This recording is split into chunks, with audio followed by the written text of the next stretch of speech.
senhores, vamos lá.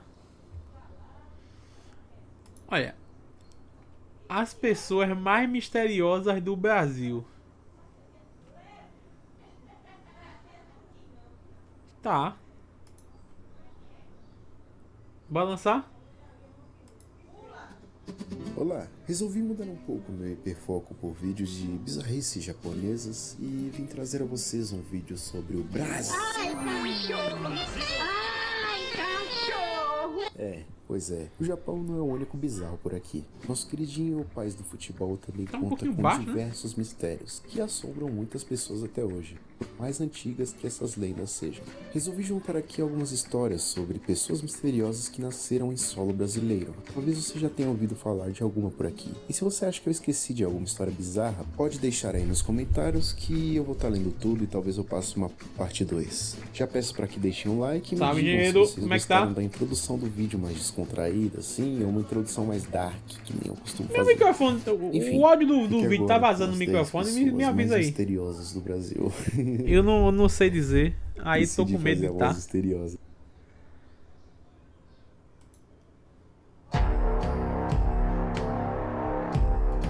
Daniel Fraga foi um influenciador digital e ativista brasileiro, conhecido por suas críticas ao governo e por defender o uso da Bitcoin. Nascido em 18 de junho de 1976, ele começou seus vídeos denunciando alguns problemas de infraestrutura do estado de São Paulo, como calçadas esburacadas ou terrenos abandonados. Em 2010, passou a aparecer mais, criticando o prefeito da cidade, Gilberto Kassab. Nada funciona, quando funciona, funciona mal. Fala baixo demais, não fala não? Lixo, até hoje não foi resolvido.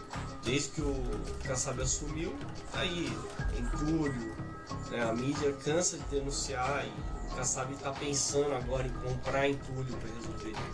Em 2012, Daniel se envolveu mais ativamente na política, ao comentar o caso do jornalista Ricardo Gama, atacado publicamente pela deputada Cidinha Campos, que fez um vídeo chamando a deputada de parasita.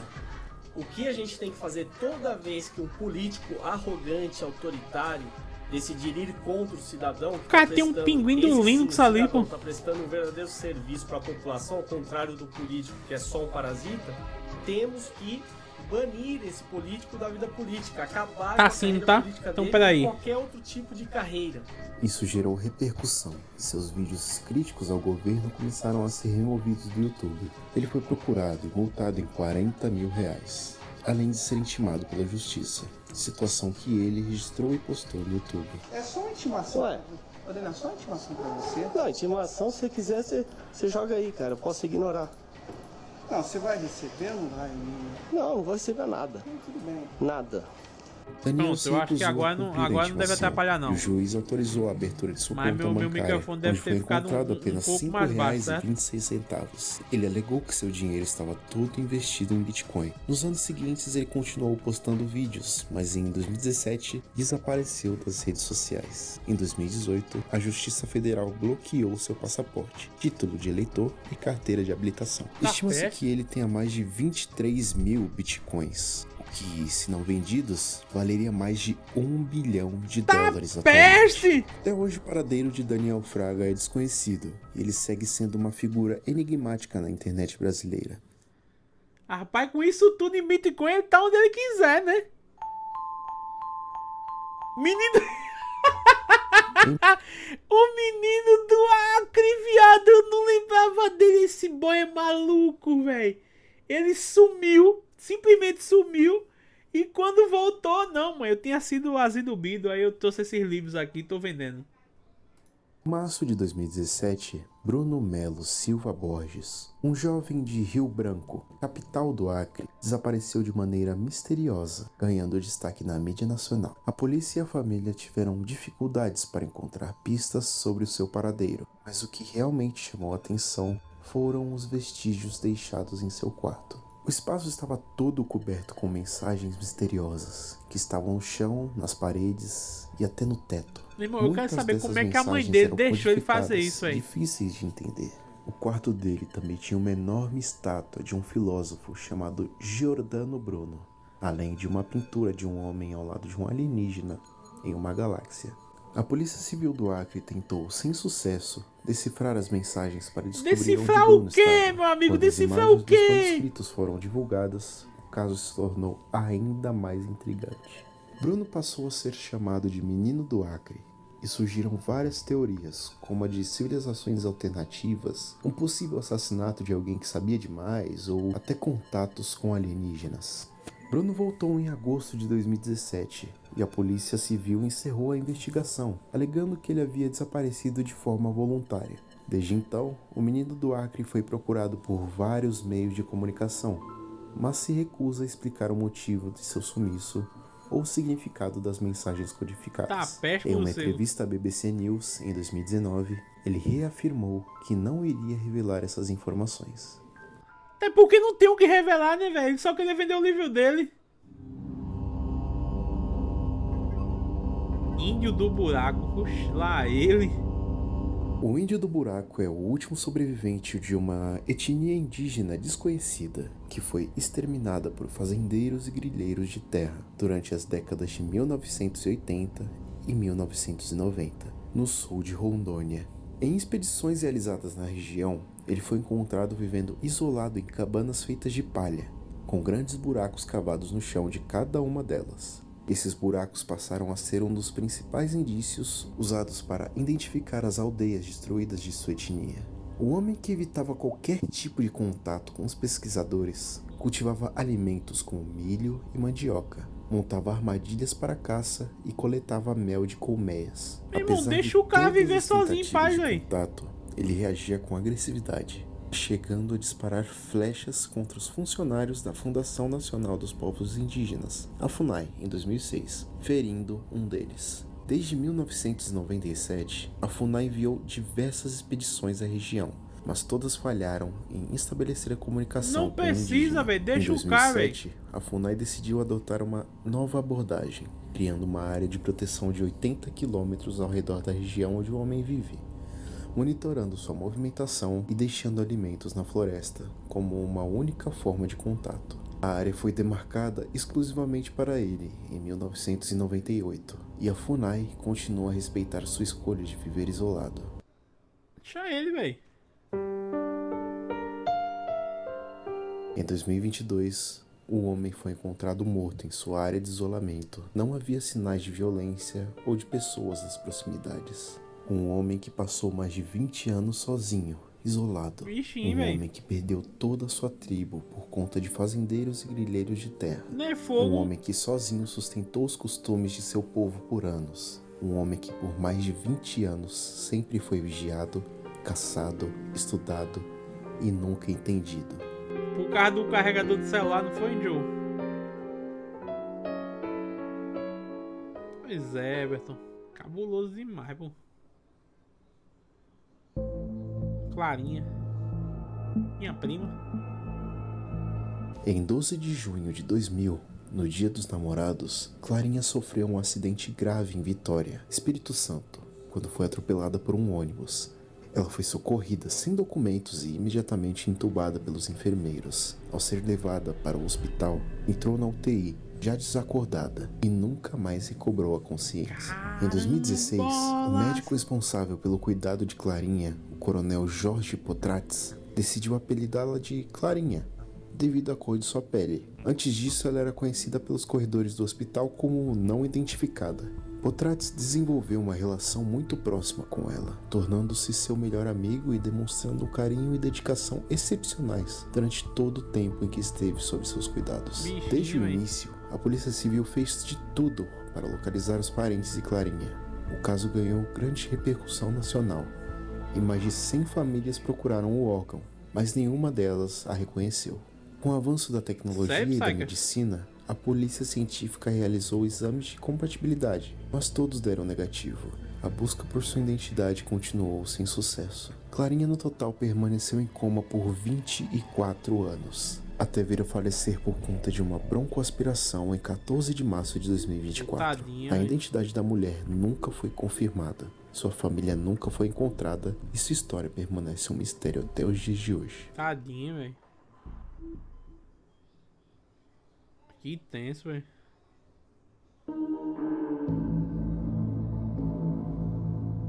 Na década de 1960, o Major Gilberto Zani de Mello se destacava dentro das Forças Armadas por seu interesse em fenômenos ufológicos, algo incomum entre seus colegas militares, que estavam mais preocupados com a repressão a opositores à ditadura militar. Zani, ao invés de investigar comunistas ou estudantes, focava em identificar e documentar avistamentos de objetos voadores não identificados. Certo ele. Não fez mal a ninguém. Ditadura, todo mundo sabe que foi uma merda, ditadura militar. E ele tava na dele lá vendo os ET dele. Tá mais que certo.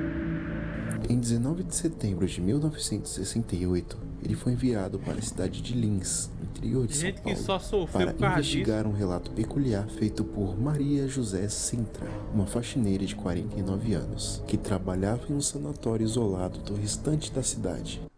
Se uma mulher que diz que trabalha num sanatório vem pra mim e disse: meu irmão, Ibuda, acabei de ver um evento paranormal. Eu sou o primeiro a dizer: nem termine. Guarde pra você, se você quiser eu dou 50 conto pra ajudar com consulta aí no psicólogo. Eu não quero saber. Não me diga. Senão quem vai ficar encucado sou eu. Não me conte. Eu não quero saber. Não quero. Maria Sintra contou que, na madrugada de 25 de agosto de 1968, ela viu algo estranho pela janela do seu quarto. Uma mulher encapuzada e vestindo uma capa, com apenas metade do rosto visível. Ela inicialmente pensou que fosse uma paciente do sanatório e desceu para atendê-la. No entanto, a mulher falou em uma língua incompreensível. Como a visitante estava segurando uma garrafa, Maria Sintra lhe ofereceu um pouco de água. Ela pegou a garrafa das mãos da misteriosa mulher, encheu com água e a devolveu. A mulher agradeceu com palavras estranhas, dizendo algo como embaúra, embaúra, embaúra. Em seguida, a mulher se afastou rapidamente e foi nesse momento que Maria Sintra percebeu uma grande nave em forma de disco flutuando a cerca de 1 metro do chão. No pátio do sanatório, ela descreveu um som suave, como de pneus passando sobre cascalho, e viu a nave disparar rapidamente para o céu. Eu estava dormindo, quando eu acordei com um barulho, que nem uma embreagem. Abri a janela, quando abri a janela, vi uma mulher lá embaixo. Peguei e disse para ela: espera um pouquinho que eu já vou aí, abrir a porta. Levantei, abri a porta, quando abri a porta tinha uma mulher com altura média, clara. Nada disso, nada de buriburi. Os olhos verdes, e pegou e eu dei a garrafa para ela, eu segui o bebedouro. Enchi a garrafa, tornei, enchi a garrafa, travei para ela. Ela tirou a canequinha assim, tirou a água e ainda tomou. Entreguei a garrafa para ela, falei: a água é boa. E do lado assim tinha um carro do administrador, do outro lado do médico plantão. Ainda eu disse para ela: esse aqui é o carro do administrador e esse do médico plantão. Eu não falar para mim. Segui no corredor, abri a porta e entreguei a garrafa para ela. Ela pegou e bateu assim no meu ombro: embaúra, embaúra, e seguiu o caminho. Quando ela seguiu o caminho, se ela tivesse ido para o caminho certo, eu não tinha visto nada. Ela veio de pegar e ir para o caminho, ela entrou no canteiro. Quando ela entrou no canteiro, tinha um aparelho alto dessa altura assim. Ela entrou com a maior facilidade. Entrou, o mesmo barulho que fez para descer, fez para subir. Subiu, que escureceu tudo, apagou toda a luz, fiquei no escuro, ficou só aquele cartão iluminando. Daí eu gritei bastante, teve gente que ouviu, mas como é lugar de fazer internação, pensou que era internação que estava fazendo. Daí eu cheguei e fui lá no quarto do administrador que morava ali também, bati e contei a luz que está acontecendo. Daí eles começaram a rir, eu falei: então já teve bom, agora não está mais bom para mim, eu vou me embora, não fico mais aqui. E fiquei o dia inteiro suando e fazendo xixi, que eu fiquei doente desse jeito, fiquei o dia inteiro. Meu irmão, sua investigação. Eu vou te dizer o que aconteceu. Vocês lembram do vídeo lá do Semideus, que teve o fazendeiro BR lá, o José Carlos, né? Que ele foi arzidubido pela nave espacial, que deixaram ele nu e ele brigou com os ET ainda. Até que prenderam ele, trouxeram uma galega e ele baguga e depois largaram ele no nada. Essa era a mulher, pô. Essa era a ET do José Carlos. Ela só desceu e disse: ó, já é pau e água, velho. Enche o copo aqui que é pra já hidratar e tome. A mulher não entendeu nada, encheu lá em baú, que é agora. Embalda claramente é agora em ET6. Ela subiu e foi lá atrás do Zé Carlos. Zani fotografou o local e constatou que havia marcas na grama, indicativas de que o objeto realmente havia estado ali. Esses casos de OVNIs, como o de Maria Sintra, foram arquivados e mantidos em segredo pela ditadura militar, mas começaram a ser liberados ao público a partir de 2007, após uma campanha da Comissão Brasileira... Calma aí. Eu vou fazer isso. Google... Não. Embaúra Google Tradutor. Vá, traduz embaúra pra mim. Embaúra. Detectar idioma. Embaúra é de fogo, ó. De fogo. Ah, então é espaçonave mesmo. Isso aí é real, gente. Pode deixar. Ela avisou, ó. Embaúra. A bola de fogo que eu vou vazar. Ela, então vá lá. Foi-se embora. Atrás de José Carlos. De ufologia, a CBU. A CBU conseguiu reunir mais de 70 mil assinaturas, pedindo acesso aos documentos secretos, e desde então os arquivos começaram a ser disponibilizados no Arquivo Nacional, somando quase 4.000 páginas de relatos, fotos e registros sobre investigações militares de OVNIs. Maria Sintra foi um dos casos mais misteriosos da ufologia brasileira.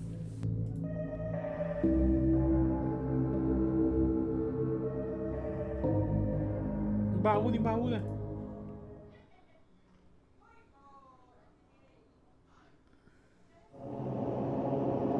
Bruxa de Sapolândia. O nome já me convenceu, Desde a tá? década de 70, a história de Célia de Souza desperta medo entre os moradores de Mato Grosso do Sul. Célia era uma cuidadora de crianças. Na época, casais deixavam os filhos na cidade urbana para trabalharem nas áreas rurais. As crianças passavam meses na companhia de suas babás, quase morando na mesma casa que ela. Célia morava próximo a um brejo, e devido ao som dos sapos, o nome Sapolândia foi apelidado ao local. A mulher foi acusada de ser responsável pela morte de 4 crianças que estavam sob suas responsabilidades, vítimas de espancamento, maus tratos, fome, e também acusada de praticar rituais e magia negra com as crianças. Segundo fontes, Célia não agia sozinha. Ela tinha um parceiro chamado João Luiz, que na época tinha 20 anos de idade. Ambos foram presos em 1969. Célia foi declarada inocente e saiu da cadeia em 1971. Após sua soltura, ninguém nunca mais ouviu falar dela novamente. A mulher simplesmente sumiu do mapa sem deixar vestígios. Célia segue desaparecida até os dias de hoje. Sua história se tornou ficou até calcinha no varal pendurada lá. Tô achando que sumiu ela. Chico Taquara. Há décadas, a figura de Chico Taquara é uma das mais emblemáticas de São Tomé das Letras, em Minas Gerais. Ele é lembrado como um velho ermitão que habitava tocas e cavernas, e sua história mistura aspectos de sabedoria, humildade e mistério. Conhecido por seu estilo de vida simples e peculiar, Chico Taquara ficou famoso principalmente pelas curas milagrosas que realizava. Moradores antigos que o conheceram afirmam que ele era capaz de realizar feitos extraordinários, como curar doenças e até mesmo se comunicar com os animais. Chico era muito respeitado pelos habitantes da cidade, especialmente por seu amor e respeito aos animais. Era comum vê-lo interagindo com os seres da natureza de maneira única. Ele chamava os pássaros com palmas e os animais se aproximavam dele com uma confiança impressionante. Era dito que ele era incapaz de maltratar qualquer ser vivo, até mesmo uma formiga. Além disso, seu comportamento simples e suas condutas rústicas destacavam-se. Um exemplo disso é que ele passava mel nos cabelos e pendurava argolas de ferro nas pontas dos fios,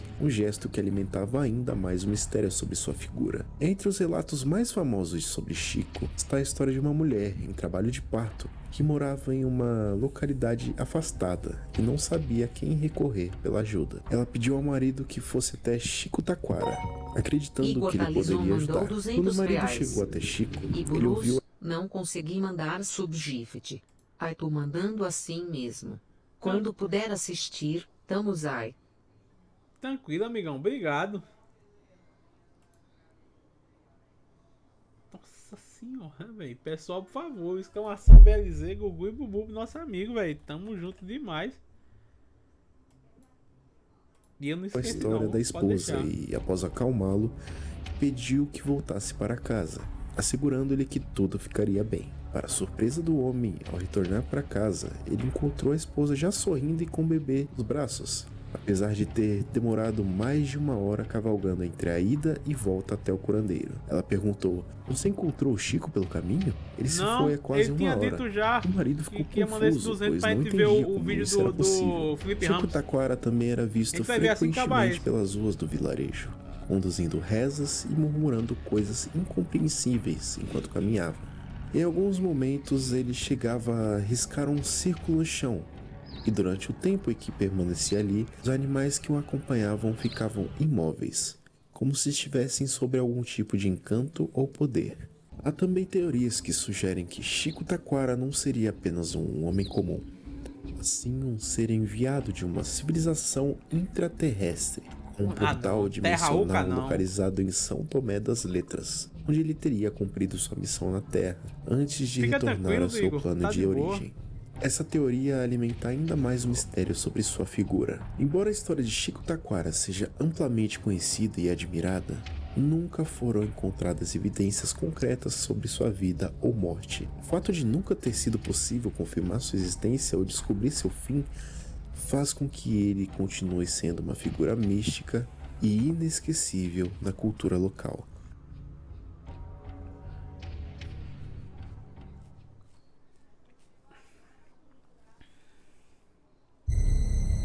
E Marco Aurélio, oxe, é sobre Roma agora, né?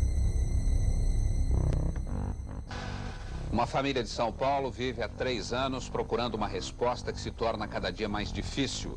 O que aconteceu com o filho Marco Aurélio Simon, que desapareceu na Serra da Mantiqueira, na divisa entre São Paulo e Minas? Já sim, Melo.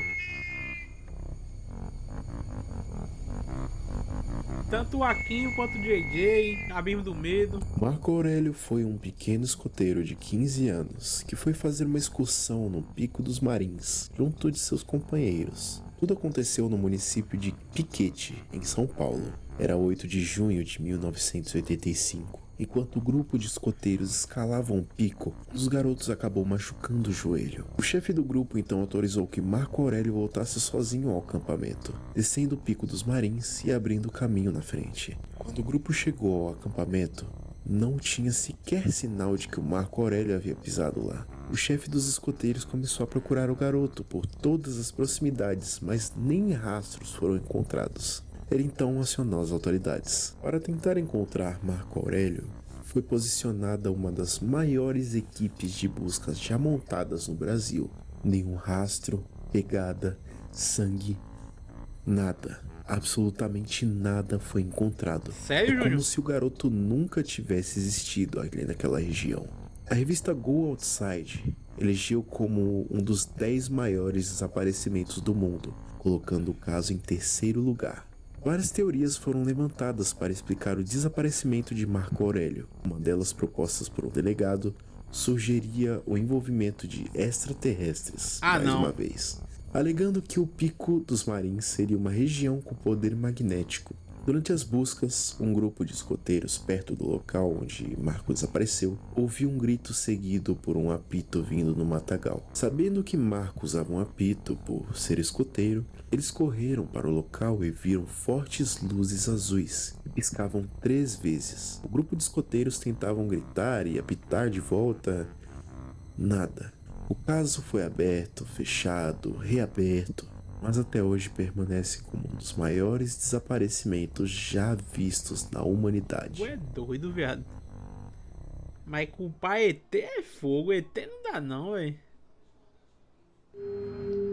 Aí, quando eu vi isso aí, no Straight Line, O mistério da máscara de chumbo envolveu eu a morte fiquei dos técnicos sinistro, de tá? eletrônica, O Linha Direta me Manuel traumatizou com Pereira isso aí da com o Cruz edifício e Joelma. Miguel José Viana, cujos corpos foram encontrados em 20 de agosto de 1966, no Morro do Vintém, perto de Niterói. Os dois estavam vestindo ternos e capas impermeáveis. O que mais chamou a atenção foram as máscaras de chumbo, usadas para proteção contra a radiação. Não havia sinais de violência nos corpos, e perto deles a polícia encontrou uma garrafa de água vazia e um pacote com 2 toalhas. Também foi encontrado um bloco de anotações com símbolos e números relacionados a válvulas Isso aí eu acho que eletrônicas foi um maluco que tapeou eles e matou bilhete com uma envenenado, tá mensagem ligado? ambígua. O bilhete dizia: 16 horas e 30 minutos. Está local determinado. 18 horas e 30 minutos. Ingerir cápsula após efeito. Proteger metais. Aguardar sinal máscara. O que isso significa? Ninguém sabe. Isso gerou várias interpretações. A necrópsia não revelou ferimentos aparentes, descartando a hipótese de homicídio. E a decomposição dos corpos impossibilitou a análise de substâncias tóxicas ou a detecção de uma possível eletrocução. Os investigadores reconstruíram os últimos dias de Miguel e Manuel e descobriram que os dois haviam saído de suas casas em 17 de agosto, dizendo às esposas que viajariam a São Paulo para comprar material de trabalho. Chegaram em Niterói às 14 horas e 30 minutos e depois de comprar capas impermeáveis e uma garrafa de água, seguiram para o Morro do Vintém, onde foram encontrados mortos dias depois. Testemunhas próximas ao morro alegaram ter visto um objeto voador não identificado sobrevoando a área no momento em que os investigadores acreditam que os homens tenham morrido, o que alimentou especulações sobre a possível ação de extraterrestres. No entanto, a teoria mais aceita foi a que de Manuel e Miguel faziam parte de uma seita religioso-científica espiritualista que envolvia a experimentação de drogas psicotrópicas. Eu acho que foi isso também. Muitos acreditam que os dois morreram durante uma experiência psicodélica e deu errado. Apesar de diversas teorias e investigações policiais, o caso das máscaras de chumbo nunca foi completamente resolvido. E o macabro mistério da morte de Manuel e Miguel permanece como um dos maiores mistérios do Brasil. Me ajude, velho. Camilinha. Em 1976, Obrigado, uma Camilinha. mulher de pele extremamente clara, cabelos loiros e olhos azuis, aproximadamente Pessoal, por favor, 1,60 de exclamação altura, Belizego chamada Gugu, pra nossa Elizabeth amiga Dinquezinha. Kemnet Berger, chegou a Belém. Ela se apresentou como uma suíça Ô, Camila, me diga qual naturalizada dia que joga inglesa a caxica, que viu? havia vivido em Paris, e o passaporte que mostrou parecia confirmar sua história. Depois de passar um tempo na capital paraense, Elizabeth se dirigiu à região de Salgado, no município de Bragança, onde manifestou interesse em comprar terras em várias ilhas da região. Sem dificuldades, ela adquiriu uma boa área na Ilha do Meio, e logo começou a negociar também com outros eu conheço moradores esse das caso, ilhas meu vizinhas. irmão. Para realizar seus A turma deslocamentos, diz que isso aí Elizabeth tinha ligação utilizava com o o caso barco do de João chupa-chupa. Olaia, um comerciante local que fazia transporte para as ilhas. No entanto, ela sempre se apresentava acompanhada de pessoas estranhas, loiras e mais altas, que falavam uma língua incompreensível. Quando questionada sobre a identidade dessas pessoas, Elizabeth afirmava que eram cientistas, mas ninguém sabia ao certo quem eram ou de onde vinham. Apesar da generosidade nas ofertas de compra, as transações eram rápidas e exigiam que os moradores saíssem das terras quase imediatamente, o que causava estranhamento. Com o tempo, Elizabeth se isolou ainda mais. Ela passou a viver sozinha na Ilha do Meio, onde foi vista frequentemente caminhando nua pela praia à noite. Algumas testemunhas afirmaram que, ao chegar na beira da água, ela parecia flutuar, como se não tocasse o solo. Além disso, luzes misteriosas em formato de meia-lua surgiam durante essas caminhadas noturnas. Esse comportamento, além de bizarro, passou a ser interpretado como algo sobrenatural, o que aumentou ainda mais a desconfiança sobre suas intenções. Outro fato estranho que começou a chamar a atenção foi a compra recorrente de grandes quantidades de peixes. Ou melhor, quantidades gigantes de peixes, que chegavam a 400 quilos por semana. Esse detalhe gerou especulações de que Elizabeth estivesse ajudando algum grupo de guerrilheiros, já que o Brasil nessa época vivia sob a ditadura militar e a região estava sob vigilância. Diante disso, um oficial da FAB iniciou uma investigação e foi até a ilha com um grupo de voluntários. Ao chegar à cabana de Elizabeth, eles a encontraram vazia, sem vestígios dela ou dos misteriosos companheiros, e sem qualquer sinal de atividade suspeita. O caso tomou ainda mais contornos misteriosos quando, após ser chamada para depor em Belém, Elizabeth desapareceu durante um interrogatório na delegacia. Ela pediu para usar o banheiro e, quando os policiais verificaram, ela havia sumido sem deixar rastros, embora o banheiro não tivesse janelas. Esse desaparecimento se tornou o ponto culminante do mistério, e a mulher nunca mais foi vista em território brasileiro. A identidade de Elizabeth, assim como suas intenções e o que realmente aconteceu com ela, permanece envolta em mistério. Ela foi embora, vai ficar pra ser presa? E teorias que nunca foram confirmadas. Ela foi vazar. Foi isso. Demorei muito pra gravar esse vídeo. Eu tô demorando muito pra editar, pra gravar, pra roteirizar, pra... Foi um bom vídeo. Olha, as 10 pessoas mais misteriosas do Brasil, o canal do Cross. Eu vou me inscrever no canal do Cross. Dê um likezão aqui também. Bem,